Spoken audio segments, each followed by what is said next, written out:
கிறிஸ்துவுக்குள் அன்பானவர்களே, ஆண்டவராகிய இயேசு கிறிஸ்துவின் விலையேறப்பெற்ற நாமத்தில் நான் உங்களை வாழ்த்துகிறேன். இன்றைய அனுதின உணவில் கர்த்தர் நமக்கு கொடுக்கிற வார்த்தை சங்கீதம் 56:8. என் அலைச்சல்களை தேவரீர் எண்ணியிருக்கிறீர், என் கண்ணீரை உம்முடைய துருத்தியில் வையும், அவைகள் உம்முடைய கணக்கில் அல்லவா இருக்கிறது. சங்கீதக்காரன் ஆண்டவரோட சமூகத்தில் இதை ஒரு ஜெபமாக கூட நம்ம எடுத்துக்கலாம். சங்கீதக்காரன் செஞ்ச ஒரு ஜெபமாக கூட நம்ம எடுத்துக்கலாம்.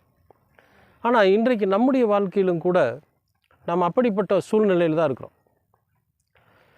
அன்பானவர்களே, ஒவ்வொரு நாளும் நம்முடைய வாழ்க்கையில் நாம் எதற்காக அலையிறோம் அப்படிங்கிறத கர்த்தர் எண்ணி வச்சுக்கிட்டே இருப்பாராம்.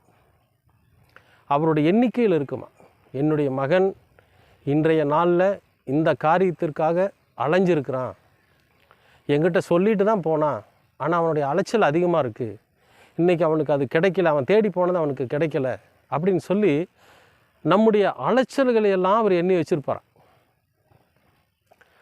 ஏற்ற காலத்தில் எப்போ அந்த அலைச்சலுக்கு பலன் வரும், எப்போ கொடுக்கணும் அப்படிங்கிறது கர்த்தருக்கு தெரியும்.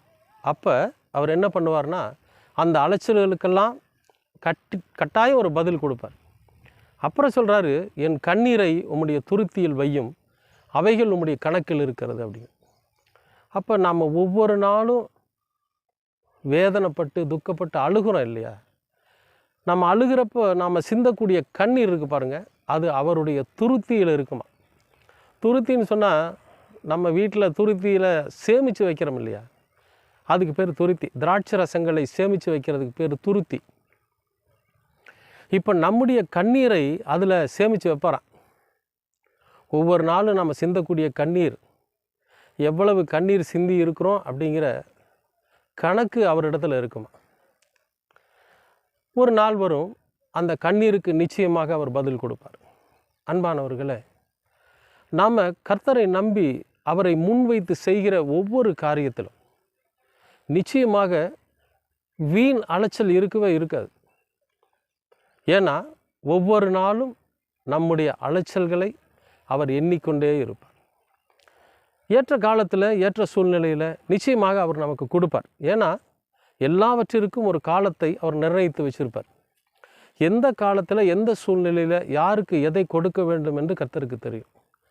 அப்போ நாம் நம்முடைய வாழ்க்கையில் நாம் சந்தோஷமாக இருக்கணும், சமாதானமாக இருக்கணும், நிம்மதியாக இருக்கணும் அப்படின்னா எந்த சூழ்நிலையில் நமக்கு எதை கொடுக்கணும் அப்படிங்கிறது அவருக்கு தெரியும். அந்த கால நேரம் நமக்கு தெரியாதனால தான் நாம் கண்ணீர் விடுறோம், அலையிறோம், திரியிறோம். ஆனால் ஆண்டவருக்கு தெரியும் யாருக்கு எப்போ எது கொடுக்கணும்னு. அன்பானவர்களே, இன்றைக்கும் கூட ஏதாவது ஒரு சூழ்நிலையில் நீங்கள் அலைந்து கொண்டு இருக்கிறீர்களா அல்லது கண்ணீர் சிந்துகிறீர்களா, இதையெல்லாம் கர்த்தர் எண்ணி வைத்திருக்கிறார், கணக்கில் வச்சிருக்கார். அதுக்கு ஒரு நாள் வரும், நிச்சயமாக அந்த நாளில் அவர் அதற்கான பலனை கர்த்தர் தருவார். என்னுடைய வாழ்க்கையில் நான் ரொம்ப அலைஞ்சு திரிஞ்சு கண்ணீர் சிந்தி எத்தனையோ பாடுகள், வேலையை தேடி இந்தியாவில் பெரும்பகுதிக்கு நான் அலைஞ்சிட்டேன். ஆனால் அப்போவெல்லாம் எனக்கு எதுவும் கிடைக்கல. அப்போல்லாம் என் மனசுக்குள்ளே ரொம்ப வேதனை இருந்துச்சு, எவ்வளோ அலைஞ்சும் எவ்வளோ திரிஞ்சு நமக்கு ஒரு வேலை கிடைக்கலையே அப்படின்னு. ஆனால் ஏற்ற காலத்தில் கர்த்தர் எனக்கு ஒரு அரசு பணியை கொடுத்தார். அது பாருங்கள், காசு சிக்கனத்தை நான் தெரிஞ்சுக்கிட்டதுக்கப்புறம் எனக்கு அந்த வேலை கிடச்சிது. பொறுப்பில்லாத அந்த பொறுப்பின்மை என்னிடத்துலேருந்து போய் இனி ஒரு 10 ரூபா வந்தாலும் அதை நம்ம பொறுப்பாக பாதுகாக்கணும் அப்படிங்கிற ஒரு நிலை எனக்குள்ளே வர்றப்போ எனக்கு இந்த வேலை கிடச்சிது.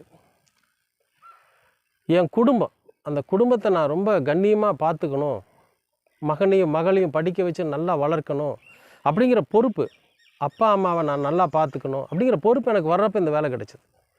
அப்போ இந்த வேலையில் எனக்கு கிடைச்ச இப்போயும் கிடைச்சிக்கிட்டு இருக்கிற ஒவ்வொரு ரூபாயும் நான் வீண் செலவு பண்ணுறதில்ல, அதை பிரயோஜனமாக செலவு செய்து கொண்டு இருக்கிறேன்.